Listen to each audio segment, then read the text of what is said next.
Steve and Jill here. Ho, ho, ho.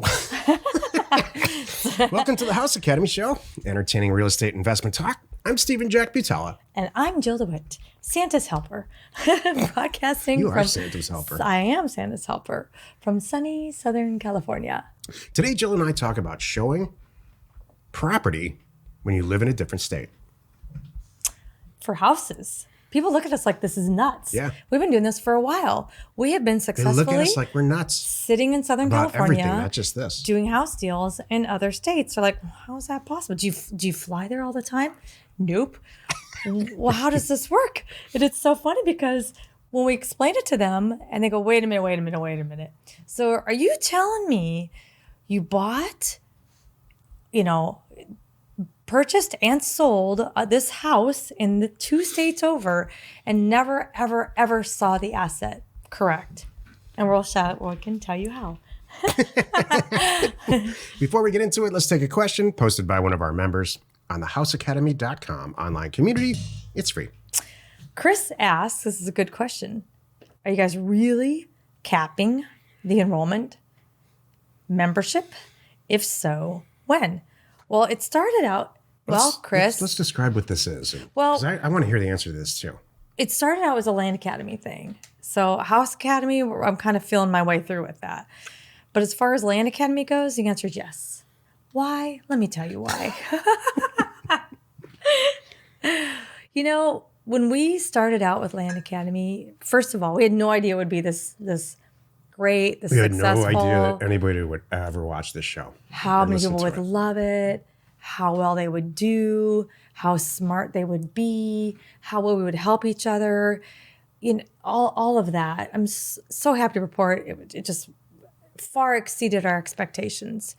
We've reached a level right now where I like it. I want to maintain the solid communication that we have with our group. We have different levels of groups. We have people that we communicate with, on a daily basis in a different way, because we're doing deals together. It's just wonderful. And I want to maintain that. We have our weekly member calls. So in no way is this, let me be super clear, we're not closing anything down or terminating anything. In fact, it's quite the opposite. As a group, we've never, and with Jill and I, never been more successful buying and selling houses and land ever as we are right now. We think now is a great time to just limit the enrollment to 500 people who are really interested in being here and to continue to learn and continue to join us on the Thursday and calls. Grow their businesses and do deals with us and do deals with other members, whatever you want to do. Exactly. That's what's happening. And that's what's been going on, whether it's land or houses. So this is going to happen probably between now and the end of the year. I think we're going to hit our We're number. in the middle of December. Because we're close. And so there's like 478 or 80 people or something like that. Anyway, some number it doesn't matter. I don't know how many people. My point is, the rumors are true, and I haven't put it all out there. But as a matter of fact, I'm going to have an announcement next week. But thanks, you just kind of leaked it. So anyway, sit tight. More on this coming. It's some number close to 500. Anyway. Does that mean it will be 500, and I'm going to explain more about it. Not now. Not now. Okay, message received. Thank you. Today's topic, showing property when you live in a different state. This is the meat of the show. Got myself out of that okay. Barely.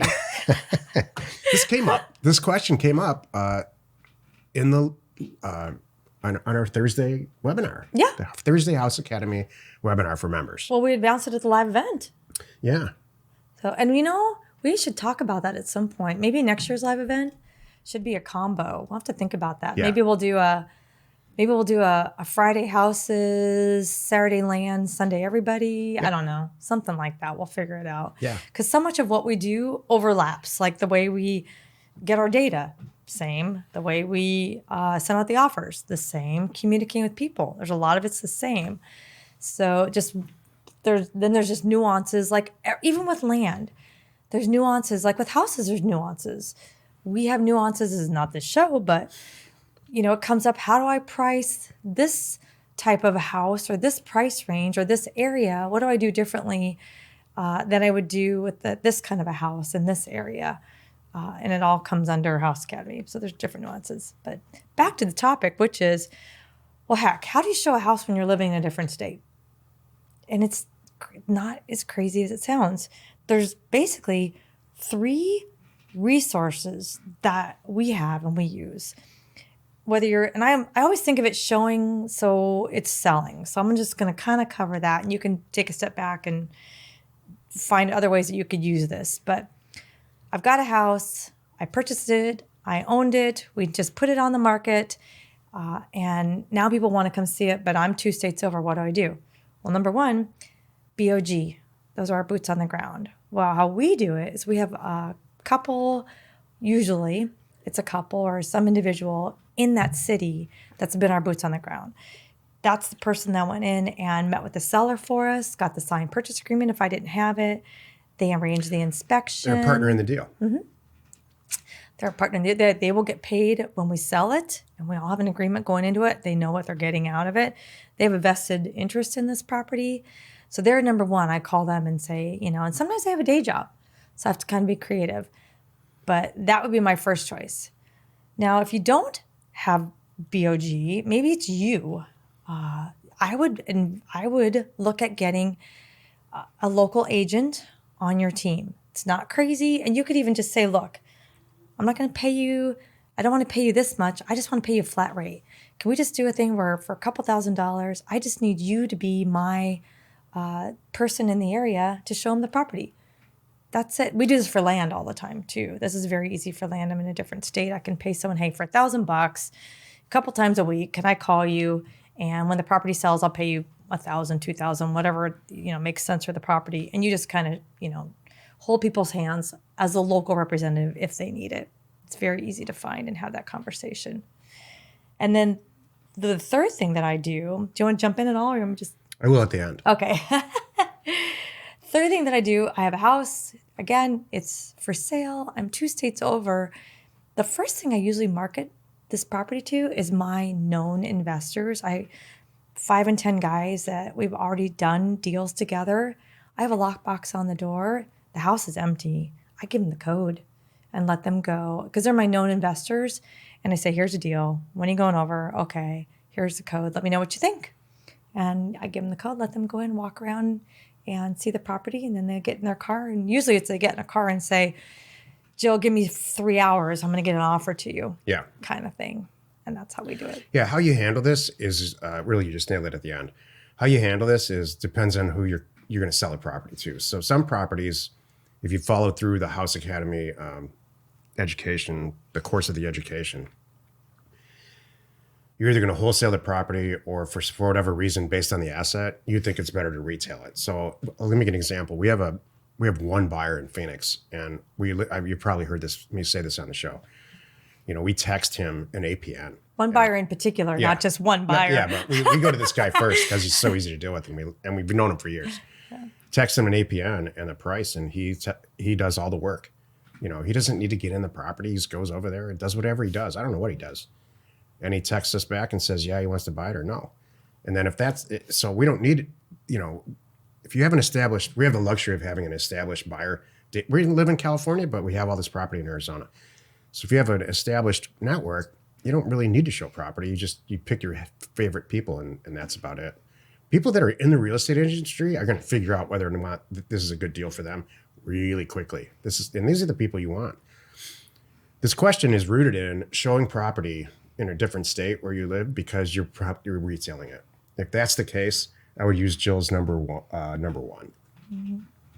You want to, chances are if you're buying property, like in every deal that we do in Arizona. Sorry, local agent. I did BOG first. Well, sometimes you use both. Okay, good. You got a partner in the deal that's a BOG. And then maybe you want to get it in the MLS. And so the 1 or 2 could work if you're going to retail the property out. That's really the deal. You're going to need BOG in some type of presence when you buy the piece of property, for sure. Someone to meet the inspector and all that. That's either going to be a real estate agent or a BOG. We almost all the time elect to use a BOG unless we're really retailing a property out and we can slam 6% of the purchase price in there and still make it okay. So it's a good question. about how to manage. What you're really asking is, how do I manage the local presence and all the stuff that goes on with buying a house and reselling it, but not renovating it? Who's going to do all that? I'm just over here. And Jill covered it perfectly. It depends on who you're going to sell it to. It's not nuts. Yeah. People look at us like, how does that work? Don't I have to see it? Don't I have to feel it and walk in and, see how it smells myself kind of thing? I don't know. Some people are like that. They are. I buy cars on the internet all the time without seeing them and smelling them. I personally think we are better investors not seeing them. I think so too. Because I don't get any emotional attachment or feeling about it. I really see it for what it's worth. It's a line item on a spreadsheet. It's exactly what I think. And we have people at the tip top of our most successful performers in both groups, land and houses, that diametrically disagree with us. They have to see every asset, and they base their decisions on how it feels. And that's just not who we are. So there's all different ways to do this. I couldn't keep up. Imagine if every time we bought, I got on the plane and went and checked it out. There's no way. Well, you even have said this. You haven't said it in a while, but the minute you leave your desk, that's a waste of your time. Yeah, yesterday we talked about pricing and how you should spend a week on it and then sub everything else out. And that's how we choose to run our business. A lot of people don't do it that way, but that's okay. We can do more deals. I believe pricing and the data part of this and the mail part for both types of assets is the most important part. Everything else, and I probably think that, and maybe I'm a little bit probably spoiled or jaded because I have her. You're spoiled. Because she, once that asset gets in our system, which happens really fast on my side, she hits the ground running and deals with all the sell side, and it just automatic. I think it automatically happens, but I know there's a lot of stuff that goes on. Happy you could join us today. Every Monday, Wednesday, and Friday, you could find us over on the Land Academy Show, and then Tuesdays and Thursdays, we are right here on the House Academy Show. Tomorrow, the episode on the Land Academy Show is, I have $25,000. I want to be a member. What do I do now? You are not alone in your real estate ambition. That's great. This is an interesting show tomorrow because people are coming to us more and more saying, I have X amount of money. What should I do? How should I spend it? Which I think is really interesting. We didn't, for some reason, that's coming up a lot now. I like it better than, I have $25,000. Can I just hand it to you? No. Yeah, that's what we used to get. I know. We used to get that all the time. It's true. It's so funny. This show, the House Academy Show, remains commercial free for you, our loyal listener. So wherever you're watching, wherever you're listening, please subscribe and rate us there. We are Steve and Jill. Information and inspiration to buy undervalued property.